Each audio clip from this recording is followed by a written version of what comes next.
The Silent Watchers. Commander Elena Rice stood at the observation deck of the Deep Space Monitor Station Helios, her dark eyes fixed on the holographic display that showed nothing but empty space.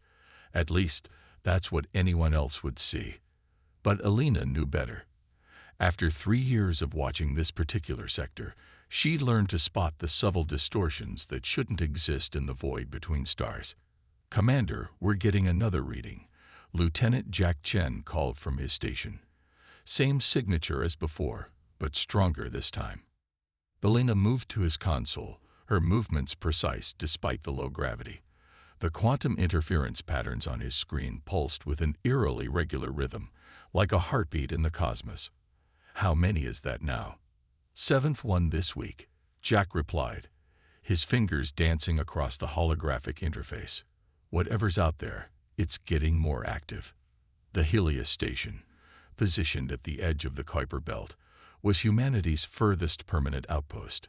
Officially, it monitored deep space radiation and astronomical phenomena. Unofficially, it was part of Project Oracle, humanity's best-kept secret. Elena remembered the day 5 years ago when she'd been recruited into Oracle. The briefing had changed everything she thought she knew about humanity's place in the universe. Send the data to Central. Use Protocol Omega. As Jack transmitted the readings, Elena returned to the observation deck. The stars looked different to her now, knowing what lurked between them. Humanity had discovered the monitoring network 3 decades ago, though most of Earth's population remained unaware of its existence.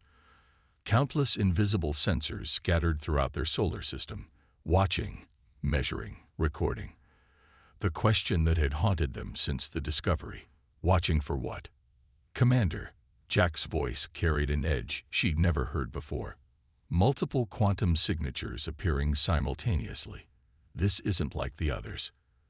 Elena was already moving before he finished speaking. The holographic display now showed dozens of distortion points, forming a pattern that stretched across their entire sensor range. "Show me the temporal analysis." The data streams appeared before her, and Elena felt her breath catch. The quantum signatures were synchronizing, forming a coherent pattern that seemed to ripple through space-time itself. In 15 years of service, she'd never seen anything like it.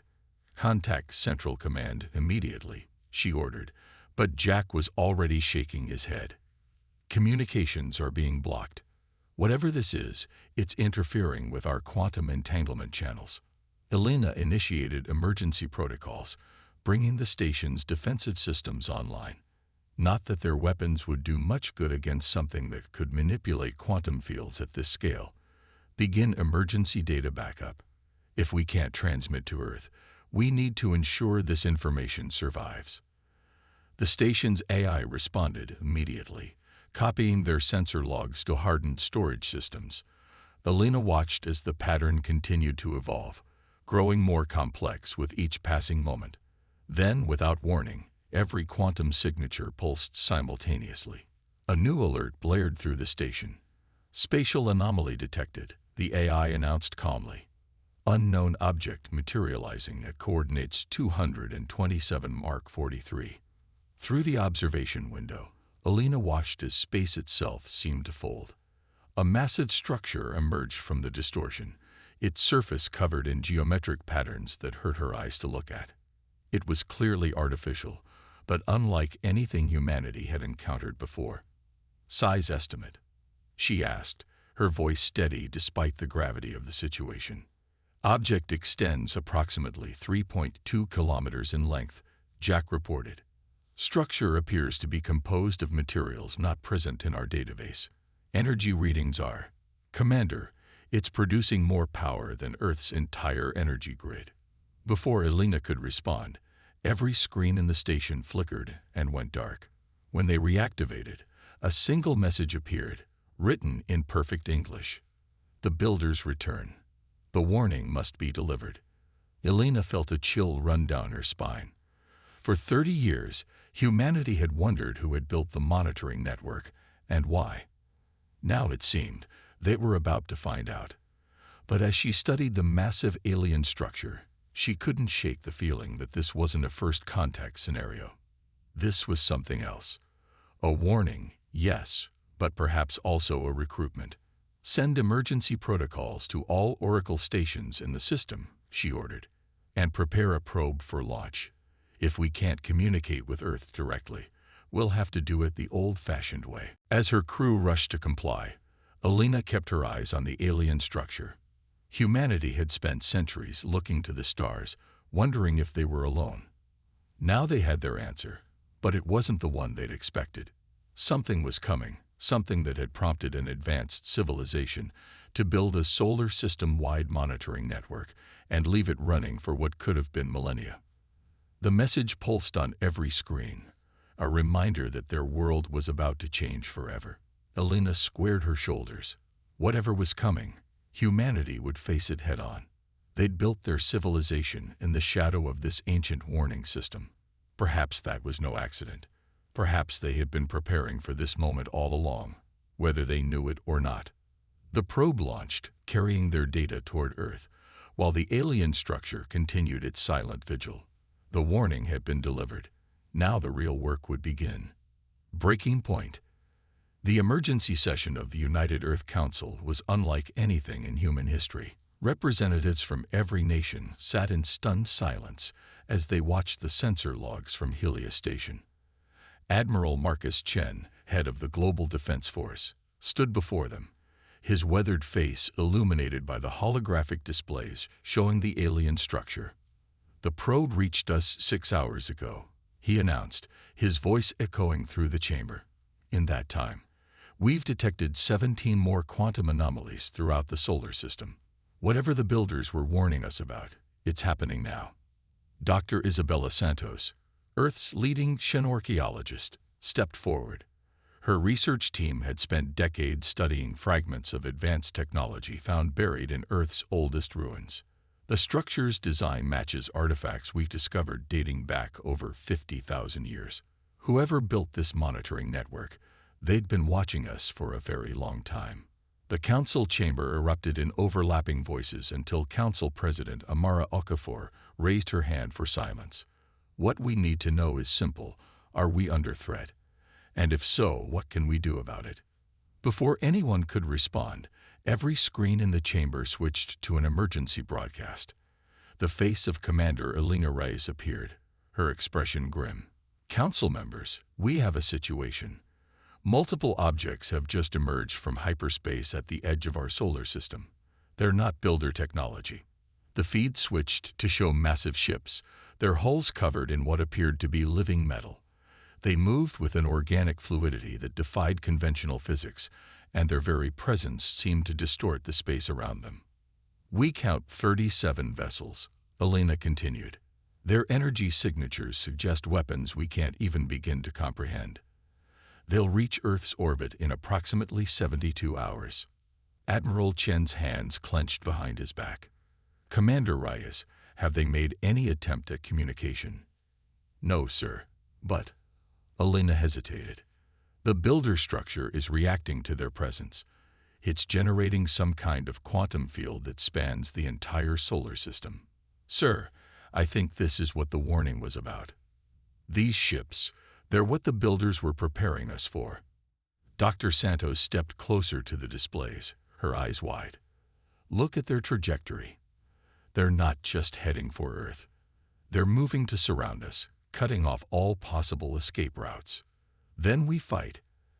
Admiral Chen declared, but President Okafor raised her hand again. "With what, Admiral? You've seen their capabilities. Our most advanced weapons would be like throwing stones at a battleship." A new voice cut through the chamber, causing every head to turn. Dr. James Harper, director of Project Prometheus, stood in the doorway.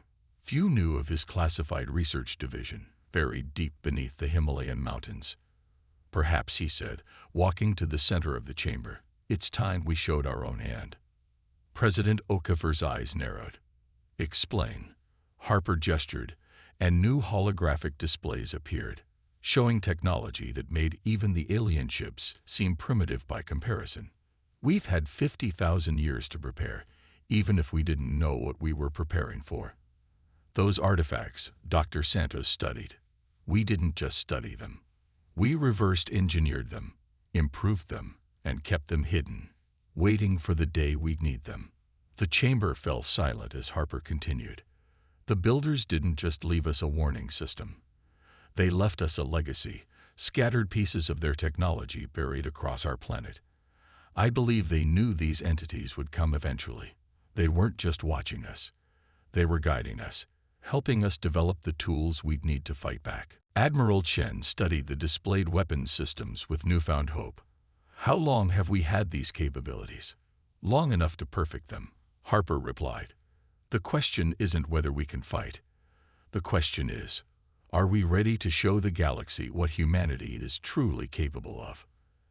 As if in response, new alarms blared. The alien fleet had accelerated, cutting their arrival time to just 36 hours. But instead of panic, a strange calm settled over the chamber. This was the moment humanity had been unknowingly preparing for across millennia. President Okafor stood, her decision made. Dr. Harper, you have full authorization. Admiral Chen, begin the evacuation of major population centers to the underground shelters. Dr. Santos, we need everything you know about these builders and their technology. Commander Reyes, maintain observation, but do not engage unless directly threatened. As the council chamber emptied, Harper remained, watching the displays showing both the approaching fleet and the builder structure. Humanity had developed in the shadow of ancient guardians, inheriting their knowledge and technology piece by piece. Now it was time to prove they were worthy of that inheritance. The next 36 hours would determine not just the fate of humanity, but perhaps the entire galaxy. The builders had given them the tools. Now it was up to humanity to use them. The hidden arsenal. Deep beneath the Himalayan mountains, Project Prometheus's true scope became apparent. Dr. James Harper led Admiral Chen through vast underground chambers that housed technology beyond anything publicly known to exist. Massive energy cores pulsed with contained quantum singularities, while automated assembly lines produced weapons that seemed to defy the laws of physics. We call this our inheritance facility, Harper explained, gesturing to a massive hangar where sleek vessels hung in electromagnetic cradles. Each ship incorporates both builder technology and human innovation. We've had generations to perfect the integration. Admiral Chen ran his hand along the hull of the nearest vessel, feeling the slight vibration of dormant power beneath its surface. How many? 500 combat-ready ships, another 1,000 in various stages of completion. Harper's voice echoed through the chamber. But our real advantage isn't in numbers. Show him, he called to his team. A section of the floor retracted, revealing a spherical device about the size of a basketball. It floated serenely in a containment field, its surface shifting between states of matter like liquid mercury. This is the Nexus core, Harper said, reverse-engineered from builder tech, but pushed far beyond their original designs. It allows us to manipulate the quantum substrate of space itself. One core can generate enough energy to power all of Earth for a century. Each of our ships carries 3. Chen's eyes widened. The public would panic if they knew we had this kind of power. That's why we kept it hidden.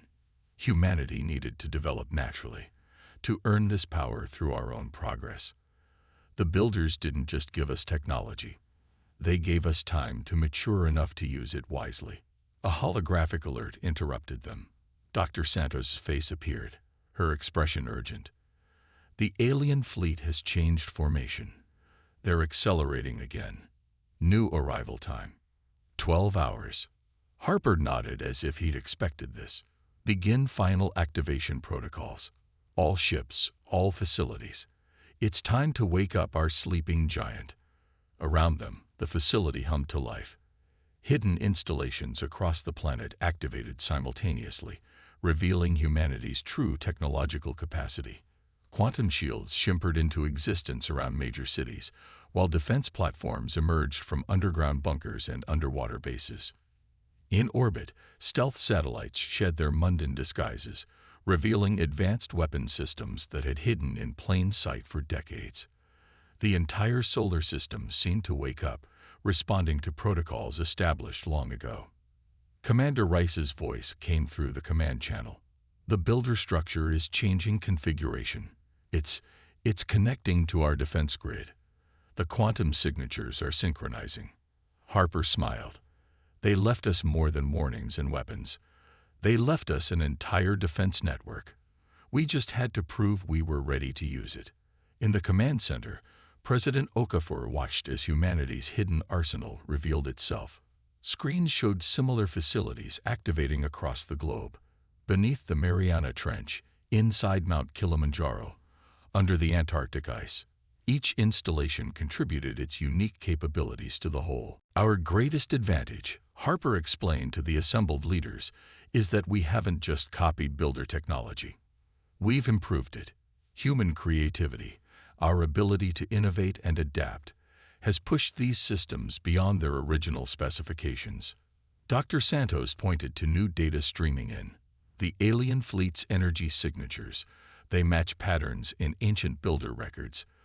These aren't just invaders. They're the same enemy the builders fought, the reason they created the monitoring network. Then we know they can be beaten, Admiral Chen declared. The builders found a way to fight them. No, Harper corrected. The builders found a way to contain them, to drive them back. But they couldn't defeat them permanently. That's why they left us their legacy. They were preparing us to finish what they started. The massive displays showed humanity's defense grid taking final form. A complex network of quantum-linked systems spanning the entire solar system. The approaching alien fleet, despite its overwhelming size and power, would face something unprecedented. A humanity that had spent 50,000 years secretly preparing for this exact moment. In the Helios station, Commander Reyes watched as the builder structure integrated perfectly with Earth's defense systems. All quantum signatures are synchronized, she reported. The network is complete. Harper turned to President Okafor. We're ready. The only question now is, do we wait for them to strike first, or do we show them exactly what humanity is capable of? The president studied the tactical displays, watching the alien fleet's approach. 50,000 years of preparation, of hidden development and careful planning, had led to this moment.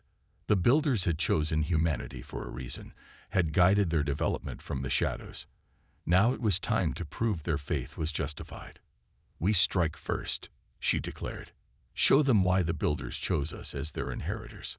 Throughout the solar system, humanity's hidden arsenal awakened fully, ready to defend not just Earth, but the galaxy itself. The time for secrecy was over. The time for action had come. Counterstrike. The alien fleet never saw the first strike coming. As their massive ships crossed the orbit of Mars, humanity's quantum defense network activated. Space itself seemed to ripple as hidden weapons platforms revealed themselves, their nexus cores pulsing with power that distorted the very fabric of reality.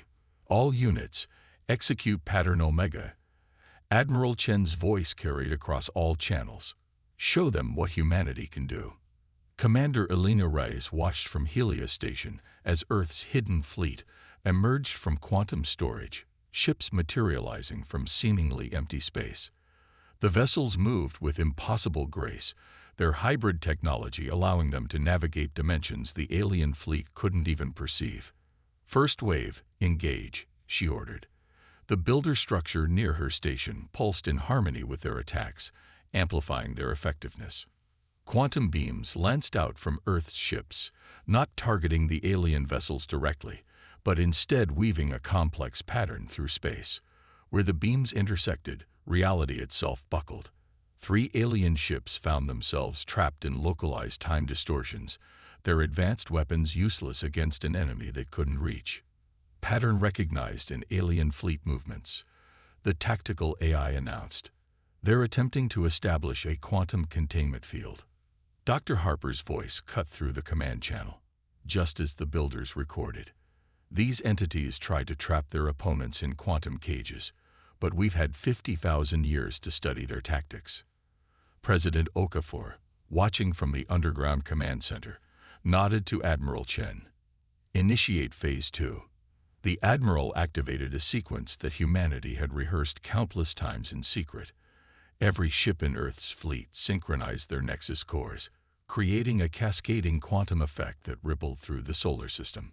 The builder structure amplified the effect, turning the entire solar system into one massive quantum weapon. The alien fleet's containment field shattered before it could form. Several of their ships spun out of control, their organic hulls rippling with disruptive energy. But they recovered quickly, demonstrating why they had been such a formidable threat to the builders. Multiple quantum ruptures detected, Rise reported. They're adapting to our technology.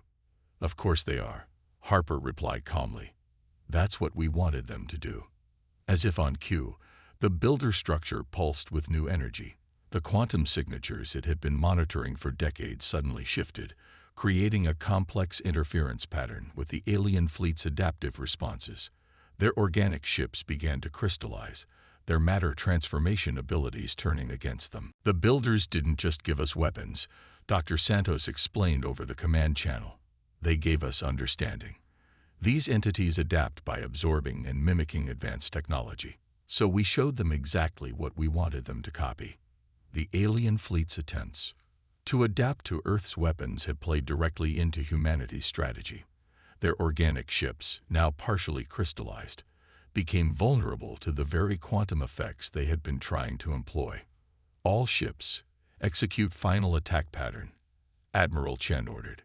Show them why humanity was chosen as the builders' inheritors. Earth's fleet moved as one, their nexus cores pulsing in perfect synchronization. The builder structure added its power to theirs, creating a quantum cascade that swept through space like a tide of unreality. Where it touched the alien ships, their crystallized sections shattered, taking huge chunks of their organic hulls with them. They're attempting emergency quantum jumps, Rise reported, watching the sensor data. But the builder network is interfering with their drive signatures. The alien fleet, for the first time in perhaps millions of years, found itself trapped. The very space around them had become hostile, shaped by human ingenuity and builder technology into a weapon they couldn't escape. Signal detected from the alien fleet, the communications officer announced. They're trying to communicate. President Okafor straightened in her chair. Put it through. The message that came through wasn't in words, but in quantum pulses that the builder technology translated. The meaning was clear: surrender. The entities that had terrorized galaxies, that had driven the builders to create their vast warning network, were offering their submission to humanity. Do we accept? Admiral Chen asked, his finger hovering over the weapon controls. President Okafor looked to Harper and Santos. The builders fought them to a standstill, but couldn't defeat them completely. We have a chance to end this once and for all. What do we do? Harper studied the tactical displays, watching the crystallized alien ships hanging helpless in space. The builders chose us for a reason. Perhaps it's time to show them why. The president nodded slowly. Open a channel to the alien fleet. Let's show them that humanity knows not just how to win a war, but how to end one. As Earth's fleet held their positions, humanity prepared to demonstrate another trait the builders had seen: legacy of stars. 1 year after the battle that changed the galaxy, Commander Elena Reyes stood once again at her observation post on Helios Station.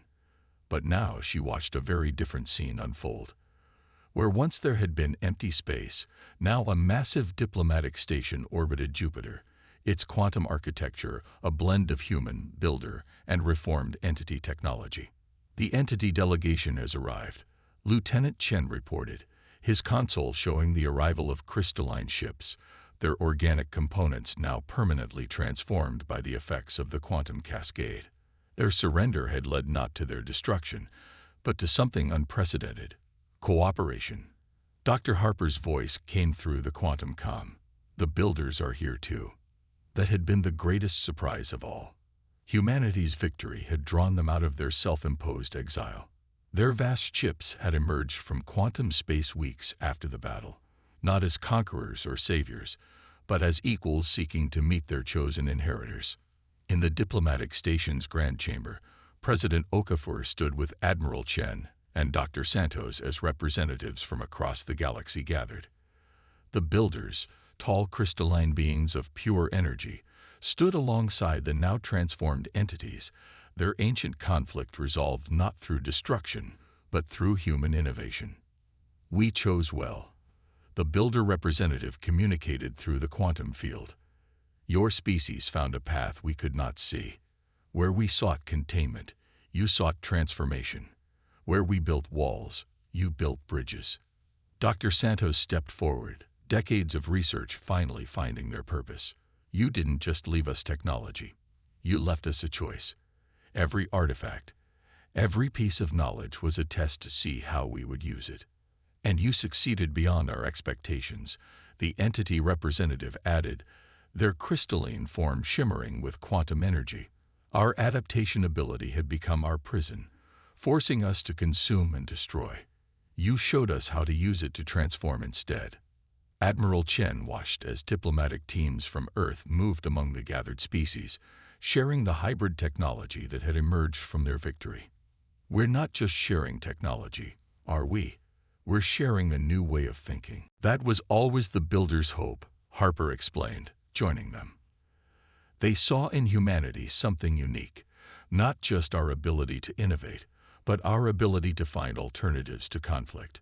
They didn't choose us for our capacity to fight, but for our capacity to make peace." The diplomatic station hummed with energy as representatives from 100 worlds signed the new Galactic Accord. Earth, once a hidden sanctuary of advanced technology, would become the center of a new age of cooperation and development. Commander Reyes, watching from her station, saw the builder structure pulse one final time. But now she understood its true purpose. It hadn't just been a warning system or a defense network. It had been a beacon, waiting for humanity to prove they were ready to light the way forward. "New quantum signatures detected," Lieutenant Chen reported. "More ships arriving from deep space." President Okafor smiled as the sensors showed dozens of new civilizations emerging from quantum space, drawn by the success of humanity's solution. And so it begins. The real work starts now. The builders had given humanity time. Time to develop, to learn, to grow wise enough to use power without being corrupted by it. The entities had provided the catalyst needed to prove humanity's worth. And now, standing at the dawn of a new era, Earth would lead the galaxy not through force or fear, but through innovation and understanding. Dr. Santos studied the artifact readings one last time, finally understanding their true meaning. The builders didn't create the monitoring network to imprison the entities, she realized. They created it to protect us, to give us time to become what the galaxy needed. "And what's that?" Admiral Chen asked. "Bridge builders," Harper replied, watching as human engineers worked alongside entity crystalsmiths and builder energy shapers, the ones who could bring together what the universe had torn apart. Commander Reyes made one final log entry from her station, knowing it would be read by future generations. Today marks not just the end of an age of secrets and shadows, but the beginning of something greater. Humanity has taken its place among the stars not as conquerors or victims, but as innovators and peacemakers. The builders chose us not for what we were, but for what we could become. Today, we proved them right. The stars seem brighter somehow, as if reflecting the promise of the future ahead. Humanity had inherited not just advanced technology or powerful weapons, but a greater responsibility. To guide the galaxy toward a future where adaptation meant growth, not destruction, and where ancient enemies could become allies in the quest for understanding. The legacy of the stars, it turned out, was not one of conflict and power, but of wisdom and hope. And humanity, tested by time and trial, had proven worthy of carrying that legacy forward into a new age of discovery and cooperation.